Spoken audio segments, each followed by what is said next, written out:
Sapete scegliere e programmare la vostra prossima meta per le vacanze? In questo video, sfruttando le clip di un passaggio a Maratea, cercherò di darvi consigli utili su come scegliere e cercare una meta adatta a voi senza avere brutte sorprese. Quindi mettetevi comodi e... Diciamo che le sue strade sono piccole, strette, intricate e gli unici posti dove sono le case, gli insediamenti umani, diciamo, sono dei terrazzamenti, perché il territorio è molto spiovente sul mare. Beh, dove stiamo? È scappato. Maratea. Vogliamo fare il bagno. In estate a Maratea. In estate, a ottobre. Ce lo mettiamo, no?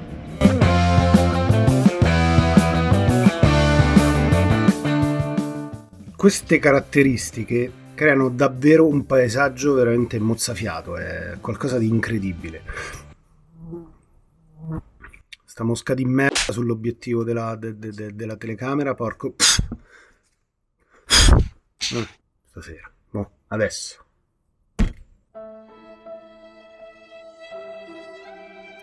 Qui. Facciamo il video con la mosca, però porta qualche contenuto, ok? Torniamo a noi. Maratea insomma offre dei paesaggi mozzafiato, davvero. E una delle caratteristiche proprio di Maratea è quella che, sta cazzo de mosca, è un paesaggio non della Basilicata, perché effettivamente è l'unica cittadina che si affaccia sul Mar Tirreno. Quindi paesaggisticamente si avvicina molto di più alla Calabria che alla Basilicata. Sicuramente uno dei borghi più belli d'Italia e tutto quanto, ma noi, da buoni camperisti, siamo partiti subito con un parcheggio e per farci un bagno al mare, rilassandoci. È entrato dentro così. Ma però è riuscito elegantemente. Sì. Grazie. La scelta del luogo. In periodi dove l'affollamento della gente è parecchio, vi consiglio assolutamente andate nei posti meno, passatemi il termine francese, sputtanati.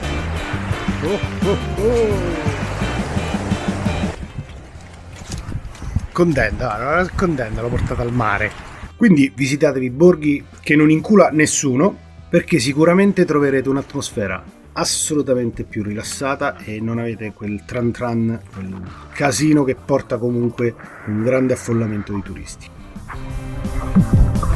Noi a Maratea infatti ci siamo stati fine settembre, praticamente era ottobre, i primi di ottobre, e ci siamo fatti pure il bagno appunto, e grazie a Park4Night abbiamo trovato questo parcheggio proprio sulla spiaggia. Non c'era nessuno, c'era pochissima gente come potete vedere e si stava da Dio, quindi andate sempre contro quella che è la tendenza dei flussi migratori turistici, diciamo.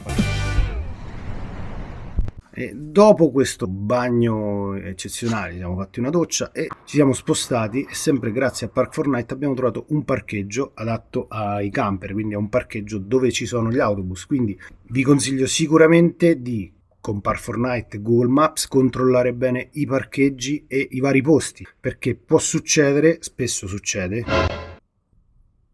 mosca maledetta, io ti uccido, può succedere che Park4Night sono lì, messi lì, sembra tutto bene, poi arrivi e è una merda.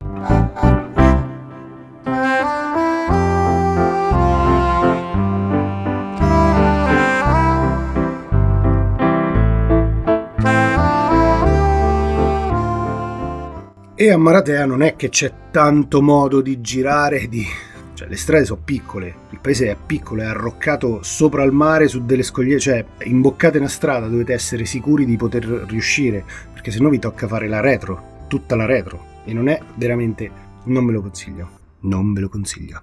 Da lì ci siamo spostati per il borgo e diciamo il pomeriggio è davvero suggestivo. Eccola, l'ho preso! Quando uomo prendere condita, cazzo! L'ho storpiata, vieni qua, ora ti faccio finire. Dai, non scappare. Non sai più volare, ti faccio stare nel mio video. Ah, sei rimessa a volare. Vabbè. Siamo andati nel borgo perché volevamo passeggiare un pochino tra i vicoli. A parte qualche... Abbiamo trovato pure questo camion che stava lì. Cioè, lui, come ci è arrivato qui? Comunque arrivando al centro di Maratea si vede subito che è un paese curatissimo e molto molto carino. Ci sono molti negozietti, logicamente è molto turistico e ci sono molti turisti, nonostante era ottobre.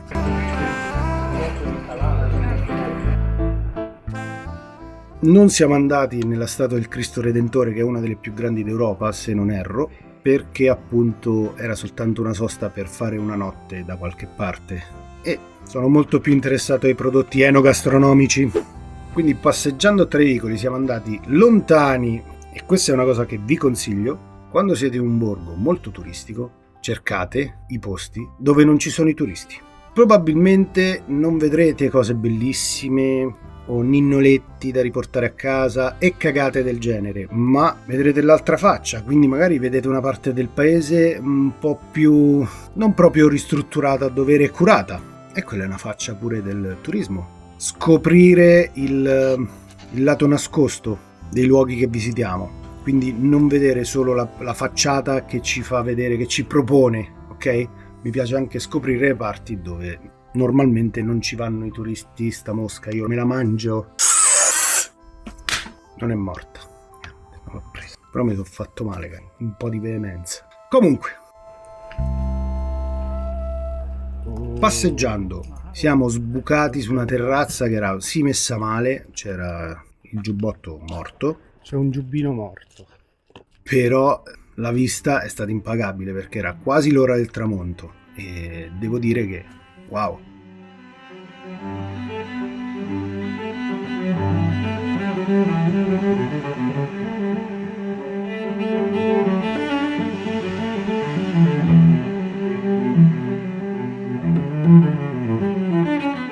Quella camminata al di fuori di quello che è turistico, senza seguire quei cartellini che ci mettono i comuni per aiutarci appunto a trovare le attrazioni turistiche, non seguendoli siamo arrivati a questo terrazzo che era qualcosa di incredibile. Ci siamo goduti il panorama una quindicina di minuti buoni. Nei posti turistici andate dove non ci sono i turisti, cercate di fare percorsi alternativi a quelli che fanno i turisti. Poi siamo andati a farci un aperitivo, abbiamo scelto un baretto. Come scegliere i bar o i locali dove mangiare? E questo è importante. Noi di solito ci affidiamo all'intuito, al naso. Vi spiego. Non cerchiamo la cosa imbellettata, sicuramente in posti turistici non andiamo dentro il paese, proprio al centro, poi quello è una scelta. Noi di solito andiamo nei locali più brutti, i peggiori bar di Caracas. Se andate lì, prezzi bassi e di solito nell'80% dei casi nei bar così piccoli, poco turistici, le esperienze sono wow, perché ci sono persone del posto, non ci sono i turisti, e le persone del posto anche incuriosite ti chiedono e che ti dicono magari dove andare, cosa andare a vedere, dove andare a mangiare. Quindi io lo consiglio sempre di andare nei posti più frequentati appunto da persone locali. Ho detto nell'80% dei casi perché siamo andati su questo bar che comunque a Maratea era carino e questo bar in particolare aveva una bella vista sul tramonto. Io volevo fare l'aperitivo con il tramonto e devo dire che ci siamo riusciti. Però c'è un però. È successo in altri posti in Calabria di andare in posti pochissimo turistici e di trovare bar che erano pure contenti di farti vedere che loro avevano il pane o la pizza del fornaio a fianco, te la tagliavano e te la davano da mangiare con l'aperitivo, ti facevano provare varie cose. Questo bar no, noccioline e patatine solo. Quindi trovare il bar meno turistico non è sempre facile, però ve lo consiglio. Cacciai lo scontrino per favore. No, aspetta. Momento verità. Questa è come la tombola. Quanto abbiamo speso per 3 spritz? Perché siamo dei 3 spritz a goduriosi che lasciamo girare l'economia dei posti che incontriamo. Però è una bellissima esperienza comunque prendersi un aperitivo così al tramonto, è molto bello, romantico. Quindi, ricapitolando, cosa vi consiglio? 1. Posti turistici, andateci in un periodo non turistico. Posti non turistici, andateci quando cazzo vi pare. Trovate i posti, ma trovatene 2 o 3 in ogni posto. Cercate prima sia su Google Maps che con Park4Night, perché tanto lo so che usate Park4Night. E fatevi anche un piano B, e soprattutto sulle strade col camper guardate bene dove vanno a finire, come ci vanno a finire, perché può succedere davvero di trovarsi incastrati.